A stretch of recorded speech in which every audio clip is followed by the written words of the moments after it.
Hello दोस्तों, कैसे हैं आप सब। राम जी की पाठशाला में आपका बहुत बहुत स्वागत है। उम्मीद करता हूँ आप सब अच्छे होंगे और आपकी तैयारी भी बहुत ही बेहतर ढंग से चल रही होगी। जैसा आप सबको पता है, हम लोग सीआरपीसी को कवर करने का प्रयास कर रहे हैं और इसी प्रयास में आज मैं उपस्थित हूँ आपके लिए अगला भाग लेकर, जिसमें हम बात करेंगे दंड न्यायालयों की और उन न्यायालयों की शक्तियों के बारे में कि कौन सा न्यायालय है और उस न्यायालय की कितनी शक्ति है, कौन सा कोर्ट है और उसे कितनी पावर है और कौन कौन से इंपॉर्टेंट सेक्शन हैं जो आपको पता होना चाहिए। आज की वीडियो अगर आप देख लेते हैं तो आपको पूरा का पूरा जो न्यायिक जो पूरा संगठन है कि मजिस्ट्रेट क्या होता है, जज क्या होता है, जज अलग चीज़ होता है, मजिस्ट्रेट अलग चीज़ होता है, ये सब चीज़ आपको समझ में आ जाएगी। और ज़िले में क्या किस किस तरह से जज बैठते हैं, मजिस्ट्रेट बैठते हैं, उनका रैंक क्या होता है, वो किस तरह से होते हैं, कैसे उनकी भर्ती होती है, ये सब चीज़ आपको बहुत अच्छे समझ में आने वाली है। तो वीडियो को अभी लाइक कर दीजिए और चैनल को सब्सक्राइब कर दीजिए यदि पहली बार आए हैं। तो चलिए शुरू करते हैं। सबसे पहले आप इसका स्क्रीनशॉट ले लो एक बार। आपने स्क्रीनशॉट ले लिया होगा। तो अभी तक हमने सेक्शन 2 तक बात कर ली थी, जिसमें बहुत सारे डेफिनेशंस थी, बहुत सारी धाराएं थी और उनको हमने ख़त्म कर लिया। उसके बाद अब एक सेक्शन है सेक्शन 4। सेक्शन 4 धारा 4 क्या कहती है कि आईपीसी के अंतर्गत जितने भी अपराधों की चर्चा की गई है, ये सीधे सीधे बात बोली जा रही है उसमें कि आईपीसी के अंतर्गत जितने भी अपराधों की चर्चा की गई है, उन अपराधों का जो भी प्रोसीजर होगा, जो भी प्रक्रिया होगी, वो सीआरपीसी के अकॉर्डिंग होगी। सीआरपीसी का फुल फॉर्म क्या है? Code of criminal procedure. दंड प्रक्रिया संहिता, प्रक्रिया बताई गई है, प्रोसीजर बताया गया है। ये बात मैं आपको सबसे पहली वाली वीडियो में बता चुका हूं। तो आईपीसी के अंतर्गत जितने भी अपराध हैं उनकी प्रक्रिया सीआरपीसी में चलेगी, ये सेक्शन 4 कहता है। अब शुरू होता है हमारा असली खेल। सेक्शन 6 से शुरू होता है। सेक्शन 6 का नाम है दंड न्यायालयों का वर्ग, या क्या कह सकते हैं, दंड न्यायालयों का वर्गीकरण। जो कोर्ट हैं और कैसे कोर्ट हैं जो दंड देने का काम करते हैं, उनके वर्गीकरण की बात करते हैं। कोर्ट तो बहुत सारे हो सकते हैं, पर यहां पर दंड न्यायालयों की बात हो रही है, यानी कि ऐसे न्यायालय, ऐसे कोर्ट जो दंड देने का काम करते हैं। अब दंड कैसे दिया जा सकता है? दंड देने के 2-3 तरीके प्रचलित हैं। एक तो मृत्युदंड दे देना, मार देना, खत्म करने का ऑर्डर दे देना। दूसरा कारावास दे देना, चाहे वो सामान्य हो, कठोर हो या आजीवन हो। और तीसरा तरीका है दंड देने का, जुर्माना लगाना। तो जो भी न्यायालय दंड देने का काम करते हैं उनको दंड न्यायालय कहते हैं। तथा इन दंड न्यायालयों का वर्गीकरण सेक्शन 6 में है, धारा 6 में है। इसमें कैसे बोला गया है, देखो, दंड न्यायालय में सेक्शन 6 में बात बोली गई है कि हाई कोर्ट, जितने भी हाई कोर्ट हैं वो सब दंड न्यायालय हैं। यानी कि आप वहां पे जाएंगे, आपके केसेस वहां पे पहुंचेंगे और वहां से उनके फैसले होंगे। देखो, मैं आपको एक चीज बता देता हूं, दंड न्यायालयों का जो पूरा एक सिस्टम है वो कैसे है।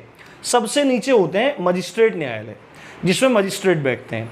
उनके ऊपर होते हैं सत्र न्यायालय, जिनको सेशन न्यायालय कहते हैं, और उनके ऊपर होते हैं हाई कोर्ट्स। यानी कि अगर आप मुकदमा मजिस्ट्रेट के कोर्ट में हार जाते हैं तो आप सेशन कोर्ट में जा सकते हैं अपनी कार्रवाई को लेकर। अगर सेशन से भी हार जाते हैं तो आप हाई कोर्ट में जा सकते हैं। यहां तक का प्रोसीजर है, ये पूरी यहां तक का सिस्टम है। अब आप बोलेंगे कि मास्टर जी आप पागल हो गए हो क्या, इसके ऊपर भी तो एक कोर्ट है, इसके ऊपर भी तो एक कोर्ट है जिसको सुप्रीम कोर्ट कहते हैं, जिसको सर्वोच्च न्यायालय कहते हैं। तो बिल्कुल भाई, इसके ऊपर कोर्ट है। अगर सामान्यतः कोर्ट्स का एक पूरा सिस्टम देखा जाए तो नीचे मजिस्ट्रेट के कोर्ट आ जाएंगे, फिर सत्र न्यायालय आ जाएंगे, फिर हाई कोर्ट आ जाएंगे, उसके बाद सुप्रीम कोर्ट आएगा। बट हम बात कर रहे हैं दंड न्यायालयों के बारे में, यानी कि जहां पर किसी अपराध की सुनवाई हो रही है, जहां पर किसी अपराध की सुनवाई हो रही है, जहां पर तारीखें लग रही हैं, जुडिशियल प्रोसीडिंग हो रही है, वो तीनों न्यायालय यही हैं, यहीं पे वो बात निपटेगी। तो सुप्रीम कोर्ट क्या है? तो सुप्रीम कोर्ट के बारे में जानना जरूरी है। सुप्रीम कोर्ट एक दंड न्यायालय नहीं है। सुप्रीम कोर्ट एक दंड न्यायालय बिल्कुल नहीं है। वहां पर इस तरह से सुनवाई, इस तरह के आपराधिक मामलों की सुनवाई नहीं होती है। सुप्रीम कोर्ट 2 चीजों के लिए बड़ा फेमस है। दो काम सुप्रीम कोर्ट के हैं। एक तो वो संविधान का व्याख्याता है, संविधान की व्याख्या करने का अधिकार किसका है, काम किसका है, वो सुप्रीम कोर्ट का है। साथ में मूलाधिकारों से संबंधित जो मुद्दे होते हैं, फंडामेंटल राइट्स से रिलेटेड जो मुद्दे होते हैं, उनको सुलझाना, ये होता है काम सुप्रीम कोर्ट का। ठीक है, ये दो मुख्य कार्य हैं। तो आप बोलेंगे कि सर सुप्रीम कोर्ट में क्या होता है, सुप्रीम कोर्ट में तो अपील भी की जाती है, तो अपील वहां पे आप किस तरह से कर सकते हैं, कैसे, कौन से मुद्दों की वहां पे अपील कर सकते हैं। देखो, जैसे मैं एक पहली बात बताता हूं, सुप्रीम कोर्ट मूल अधिकारों का संरक्षक है, ये बात आपको पता होगी। सेक्शन जो संविधान का अनुच्छेद 32 है, उसके द्वारा आप जो संवैधानिक उपचारों का अधिकार है, उसके द्वारा डायरेक्टली आप सुप्रीम कोर्ट में याचिका दाखिल कर सकते हैं तथा अपने मूलाधिकारों के संरक्षण की बात रख सकते हैं, ठीक है। बट आप डायरेक्टली वहां जाकर कोई केस फाइल नहीं कर सकते, आप वहां पे याचिका डाल सकते हैं, ठीक है, आप वहां पे याचिका डाल सकते हैं, बट आप वहां कोई केस फाइल नहीं कर सकते। केस फाइल अगर करना होगा तो मजिस्ट्रेट के यहाँ पे होगा, सत्र न्यायालय में होगा, या डायरेक्टली हाई कोर्ट में भी अन्य कारणों में हो सकता है। यहाँ पर हम पूरा का पूरा कानून नहीं समझ रहे हैं, केवल बेसिक प्रोसीजर समझ रहे हैं, क्या चीज़ क्या नहीं है। तो आप देखेंगे कि सुप्रीम कोर्ट में उन मामलों की अपील पहुंचती है जिनमें हाई कोर्ट से क्या मिल जाता है, जिनमें हाई कोर्ट से सपोज करो किसी को मृत्युदंड मिल गया तो वो पहुंच जाएगा, वो कुछ स्पेशल केसेस हैं, पर इस आधार पे तो उसको मृत्युदंड मिल गया, वो सुप्रीम कोर्ट पहुंच जाएगा कि सर ऐसे सुनवाई करो, फलाना ढिमाका करो, तो ये दंड न्यायालय के अंतर्गत नहीं आएगा। हालांकि उस मामले की सुनवाई वहां पर होगी, या इस केस में जा सकते हैं कि डिस्ट्रिक्ट कोर्ट ने, यानी कि सेशन न्यायालय है, उसने क्या कर दिया, उसने मृत्युदंड दे दिया, हाई कोर्ट ने कैंसिल कर दिया, तो उसके बाद वो फिर पहुंच जाएंगे, जो पीड़ित पक्ष होगा वो पहुंच जाएगा कि सर ये ऐसे ऐसे कर दिया इन्होंने, तो ऐसे मामलों में चला जाएगा। तो ये अपील, ये अधिकारिता के अंतर्गत आता है। बट आप ध्यान रखिए, दंड न्यायालयों में अगर सर्वोच्च दंड न्यायालयों में सुप्रीम पावर अगर किसी के पास है, दंड न्यायालयों में, ध्यान से सुन लेना, दंड न्यायालयों में सबसे ऊपर अगर कोई कोर्ट है तो वो हाई कोर्ट है, उसके नीचे सेशन कोर्ट्स हैं यानी सत्र न्यायालय है, उसके नीचे मजिस्ट्रेट के कोर्ट्स हैं। मुझे लगता है आपको बात समझ में आ गई होगी। तो उसके बाद देखो, इसमें बोला जा रहा है सेक्शन 6 में कि उच्च न्यायालय तो दंड न्यायालयों में आते ही हैं, इनके बारे में तो हमको पता ही है। अब आपको देखो, जिला न्यायालय इतना पता होगा बस, इसके अलावा सामान्यतः लोगों को जानकारी नहीं रहती है, पर आपको ये जानकारी होनी जरूरी है कि जिला स्तर पर या नगर स्तर पर ये 4 तरह के मजिस्ट्रेट और होते हैं, इनके न्यायालय होते हैं। सबसे पहले होता है सत्र न्यायालय, सेशन न्यायालय होते हैं। दूसरे होते हैं प्रथम श्रेणी न्यायिक मजिस्ट्रेट, यानी कि जुडिशियल मजिस्ट्रेट फर्स्ट क्लास, या मेट्रोपॉलिटन मजिस्ट्रेट, महानगर मजिस्ट्रेट MM, इनके न्यायालय होते हैं। तीसरे होते हैं द्वितीय श्रेणी न्यायिक मजिस्ट्रेट, यानी कि judicial magistrate second class, JMSC, इनके न्यायालय होते हैं। और चौथे न्यायालय होते हैं कार्यपालक मजिस्ट्रेट। कार्यपालक मजिस्ट्रेट कौन से होते हैं? देखो, हमारे देश में जो विधि का शासन है वो 3 तरह से चलता है। एक तो होता है विधायिका, दूसरा है कार्यपालिका, तीसरा है न्यायपालिका। यानी कि लेजिस्लेशन आता है, उसके बाद एग्जीक्यूशन आता है, उसके बाद जुडिडिक्शन आता है। जो विधायिका होती है, जैसे संसद है, केंद्र में संसद है, राज्यों में विधानमंडल है, तो वो क्या काम करते हैं? वो कानून को बनाने का काम करते हैं। तो जो संस्थाएं कानून को बनाने का काम करती हैं, उन संस्थाओं को विधायिका कहते हैं। उसके बाद इन कानूनों को लागू करवाने का जो काम करते हैं उनको कार्यपालिका कहते हैं। एग्जीक्यूट करने का काम करते हैं उनको कार्यपालिका कहते हैं। उसमें कैबिनेट भी आता है, और जो हमारे देश के IAS IPS ऑफिसर्स होते हैं, ये उसमें आते हैं, अधिकारी आते हैं। जो लोक सेवक हैं वो सभी एग्जीक्यूशन में आ जाते हैं, कार्यपालिका में आ जाते हैं। और ज्यूरिडिक्शन का काम कौन करती है? न्यायपालिका करती है। तो इसमें बोला गया है, यहाँ पे ये बात आपको क्लियर हो गई होगी। तो आपको एक चीज पता होना चाहिए, कार्यपालक मजिस्ट्रेट, यानी कि कार्यपालक, ये तो जो ऊपर है, ये जो 3 का जिक्र किया गया है, यहाँ पे जो ऊपर का जिक्र किया गया है, ये न्यायपालिका से संबंधित है। हाई कोर्ट है, सत्र न्यायालय है प्रथम श्रेणी, और महानगर मजिस्ट्रेट द्वितीय श्रेणी न्यायिक मजिस्ट्रेट, ये न्यायपालिका से संबंधित हैं। जबकि कार्यपालिका के जो मजिस्ट्रेट होते हैं उनको कार्यपालक मजिस्ट्रेट कहा जाता है। जिनमें कौन कौन आते हैं? DM साहब कार्यपालक मजिस्ट्रेट होते हैं, ADM साहब कार्यपालक मजिस्ट्रेट होते हैं, SDM साहब, आपने इन सब पदों के नाम सुने होंगे। DM का फुल फॉर्म क्या होता है? District magistrate.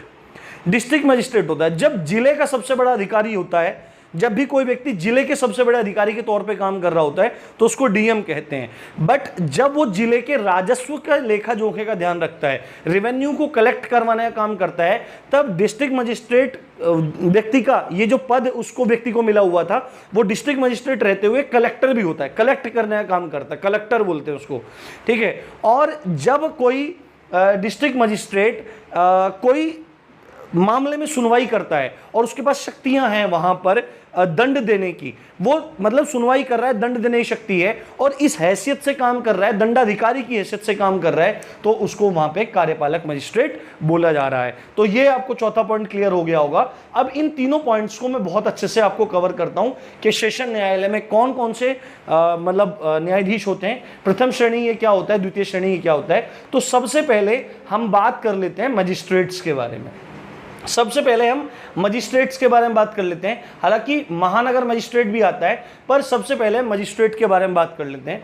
मजिस्ट्रेट जो बनते हैं वो सामान्यतः किससे बनते हैं? अगर हम यूपी की बात करें, अगर हम यूपी की ही बात करें या अदर स्टेट की बात करें, तो पीसीएस जे का एग्जाम निकलता है, आपने सुना होगा, पीसीएस जे का एग्जाम निकलता है, प्रोविंशियल सिविल सर्विसेज जुडिशरी। और इसको कौन कराता है, कौन इसको कंडक्ट कराता है एग्जाम को? तो राज्य का लोक सेवा आयोग जो है, यूपीपीएससी जो है, वो इसको कंडक्ट कराता है हाई कोर्ट के निर्देश पे। तो जब पहली बार क्या होता है, पहली बार जब रिक्रूटमेंट होता है, मतलब पहली बार जिस पद पे पहुंचता है, जैसे आप लोग बनोगे, आप लोग भर्ती पास करके जिस पद पे पहली बार जाओगे उसको सब इंस्पेक्टर बोलेंगे। तो इसी तरह पीसीएस जे का एग्जाम क्लियर करने के बाद जब आप पहली बार किसी पद पे पहुंचेंगे तो वह पद होगा द्वितीय श्रेणी न्यायिक मजिस्ट्रेट।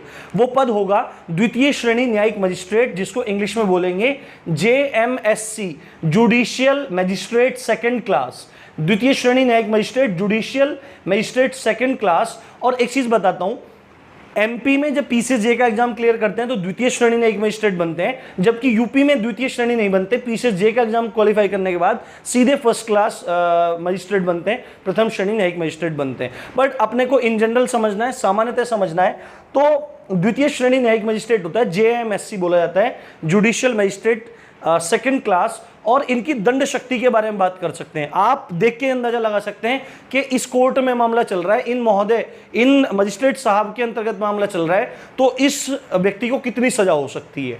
तो देखो इनकी दंड शक्ति, जो जेएमएससी साहब हैं, इनकी दंड शक्ति के बारे में बात करता है सेक्शन 29। सेक्शन 29 बात करता है किस किस के बारे में? प्रथम श्रेणी मजिस्ट्रेट के बारे में, द्वितीय श्रेणी मजिस्ट्रेट के बारे में, चीफ न्यायिक मजिस्ट्रेट के बारे में और महानगर मजिस्ट्रेटों के बारे में, उनकी शक्तियों के बारे में बात करता है यहाँ पर सेक्शन 29। आपको लग रहा होगा इतना आ गया क्यों पढ़ा रहा हूँ भाई, देखो सब मिक्सअप करके पढ़ाना पड़ता है। तो द्वितीय श्रेणी न्यायिक मजिस्ट्रेट जेएमएससी के लिए जो दंड शक्ति है, मतलब कितना मैक्सिमम दंड दे सकता है, ये आता है सेक्शन 29 के 3 पार्ट में, कि 1 साल का अधिक से अधिकतम कारावास दे सकता है, 1 साल से लंबी सजा नहीं दे सकता और 5,000 से अधिक जुर्माना नहीं कर सकता। ये इसकी शक्ति है जेएमएससी की। उसके बाद जो इससे ऊपर का पद है वो प्रथम श्रेणी न्यायिक मजिस्ट्रेट है, यानी JMFC, judicial magistrate first class होता है। आज आपको सब क्लियर हो जाएगा एकदम अच्छे से। जेएमएफसी होता है, जुडिशियल मजिस्ट्रेट फर्स्ट क्लास होता है, और इसकी जो शक्ति है वो सेक्शन 29(2) में है। ये अधिकतम 3 सालों की कैद दे सकता है, कारावास दे सकता है, और अधिकतम 10,000 रुपए तक का जुर्माना दे सकता है। उसके बाद देखो, जब भी कभी पेपर खत्म हो जाए तो ऐसे एरो लगा के यहाँ पे ए लिख दो और ए ऊपर लिख दो, तो उसका मतलब समझ में आ जाएगा कि इसके बाद का वहां लिखा हुआ है। तो जेएमएससी के बाद अगला उससे ऊपर का पद जेएमएफसी है, और उसके बाद जो अगला पद है वो सीजेएम है, चीफ जुडिशियल मजिस्ट्रेट, यानी मुख्य न्यायिक मजिस्ट्रेट। और मुख्य न्यायिक मजिस्ट्रेट की जो शक्ति है वो 29(1) में है। वो 29(1) में है, ये 7 वर्ष तक का कारावास दे सकता है और जुर्माना अपने अनुसार अनलिमिटेड, उसको जितना ठीक लगता है वो उतना लगा सकता है, उसमें कोई भी पाबंदी नहीं है। जेएमएससी सेकंड क्लास कितना दे सकता है? 1 वर्ष, जुर्माना 5,000। फर्स्ट क्लास दे सकता है 3 साल, 10,000। और जो जुडिशियल मजिस्ट्रेट है, चीफ जुडिशियल मजिस्ट्रेट है, वो अनलिमिटेड जुर्माना कर सकते हैं, 7 साल की सजा वो दे सकते हैं। अब बात करते हैं इनके बारे में, महानगर मजिस्ट्रेट के बारे में। महानगर आपको पता होगा, महानगर कौन कौन से हैं? दिल्ली है, मुंबई है, कोलकाता है, चेन्नई है, जो महानगर हैं। और महानगर सामान्यतः किन को समझा जाता है? महानगर उन नगरों को समझा जाता है जिन नगरों की जनसंख्या 10 लाख से ज़्यादा हो जाती है। उन नगरों को महानगर समझा जाता है जिनकी जनसंख्या 10 लाख से ज़्यादा हो जाती है। तो सामान्यतः जो सामान्य नगर होते हैं उनमें जो मजिस्ट्रेट होते हैं वो द्वितीय श्रेणी मजिस्ट्रेट होते हैं, प्रथम श्रेणी मजिस्ट्रेट होते हैं, चीफ मुख्य न्यायिक मजिस्ट्रेट होते हैं। बट जिन नगरों की जनसंख्या 10 लाख से ज़्यादा हो जाती है और सेक्शन 8 के मुताबिक राज्य सरकार को शक्ति है कि वह किसी क्षेत्र को महानगर घोषित कर सकती है।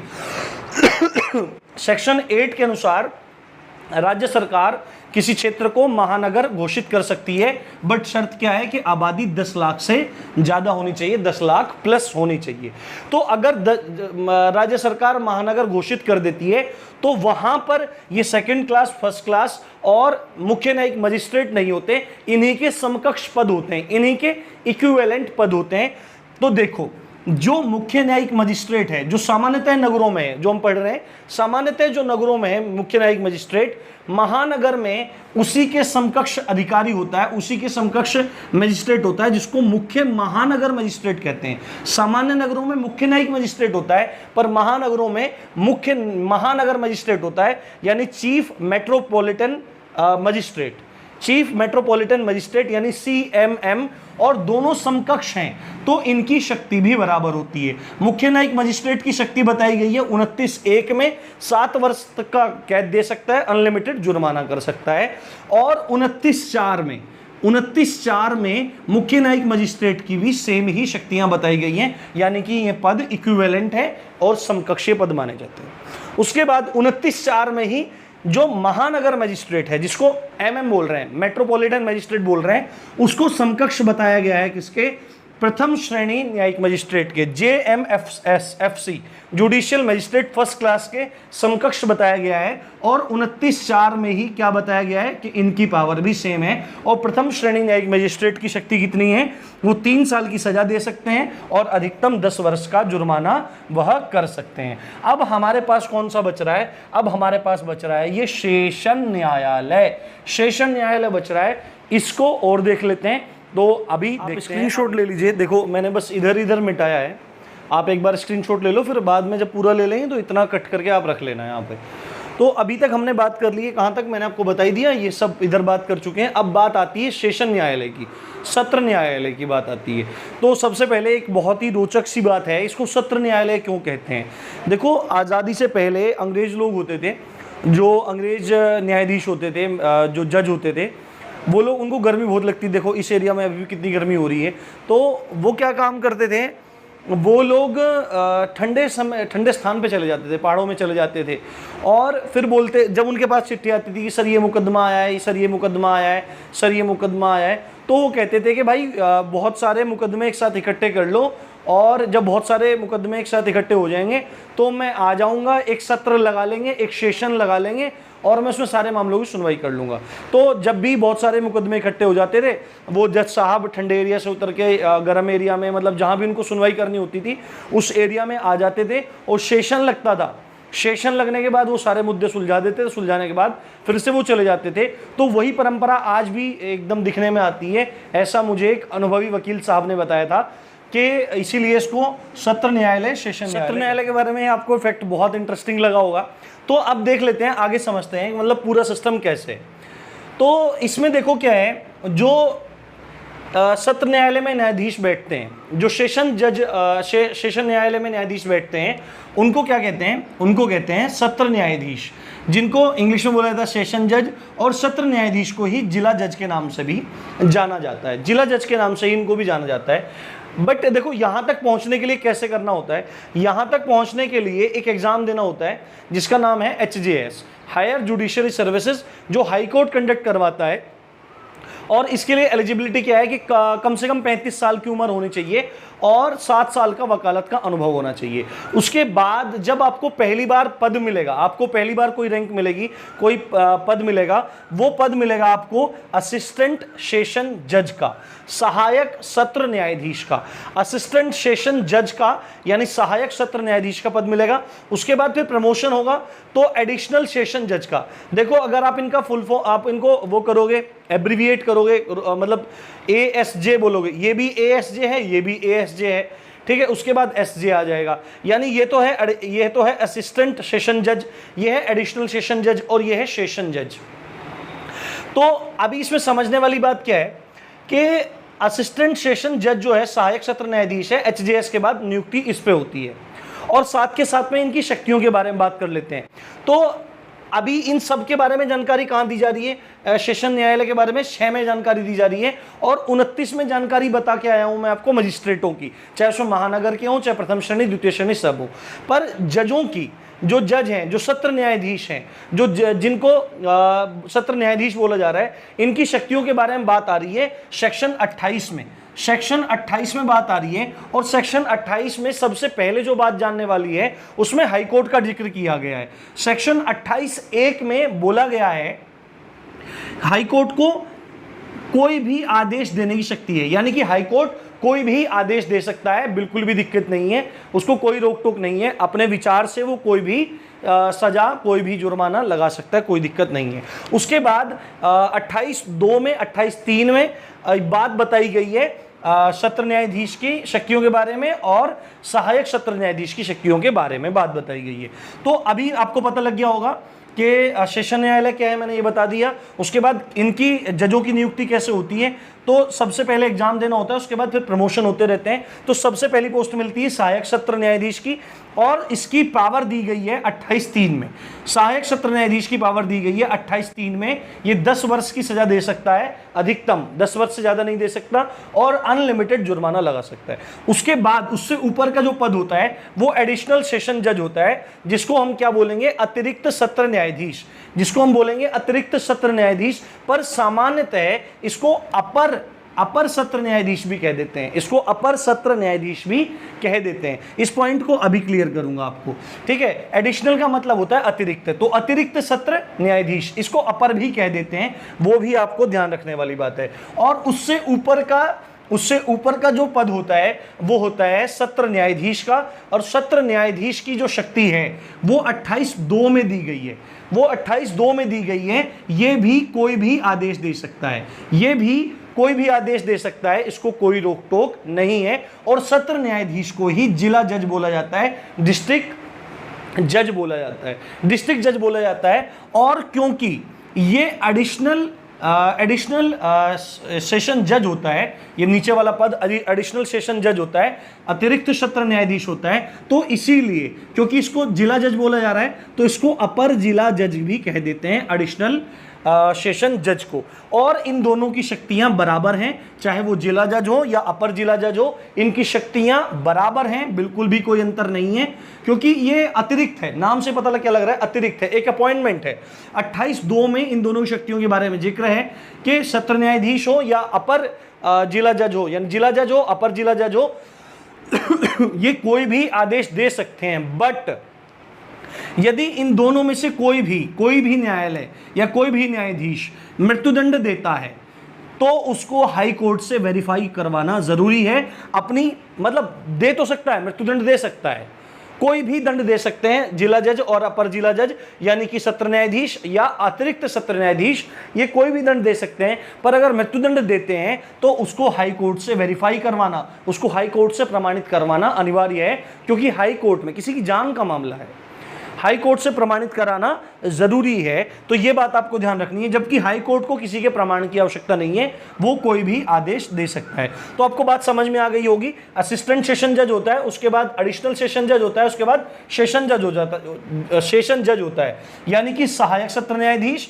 उसके बाद अतिरिक्त सत्र न्यायाधीश और उसके बाद सत्र न्यायाधीश। सत्र न्यायाधीश को जिला जज बोला जाता है, और क्योंकि इनको सत्र न्यायाधीश को जिला जज बोला जा रहा है, इसलिए एडिशनल सेशन जज को अपर जिला जज बोला जाता है। दोनों की पावर 28(2) में है, कोई भी आदेश दे सकते हैं। मृत्युदंड का अगर आदेश देते हैं तो हाई कोर्ट से वेरीफाई करवाना जरूरी है। जबकि एडिशनल सेशन जो असिस्टेंट सेशन जज है, इसकी शक्तियों का जिक्र है 28(3) में, ये 10 वर्ष की सजा दे सकता है, तो जुर्माना अनलिमिटेड लगा सकता है। उम्मीद करता हूँ लेक्चर बहुत अच्छा लगा होगा, समझ में आया होगा, और इसी अच्छी बात के साथ आप लाइक करना मत भूलना, ठीक है, और अच्छे से पढ़ लेना। आज अंतर समझ में आ गया होगा कि जज क्या होता है, मजिस्ट्रेट क्या होता है, क्या चीज़ होती है, क्या सत्र न्यायालय होता है। तो इसी अच्छी बात के लिए शेयर जरूर करना, सब्सक्राइब करना चैनल को। आप देख रहे थे राम जी की पाठशाला, मैं हूँ राम भारद्वाज। जय हिंद, जय भारत।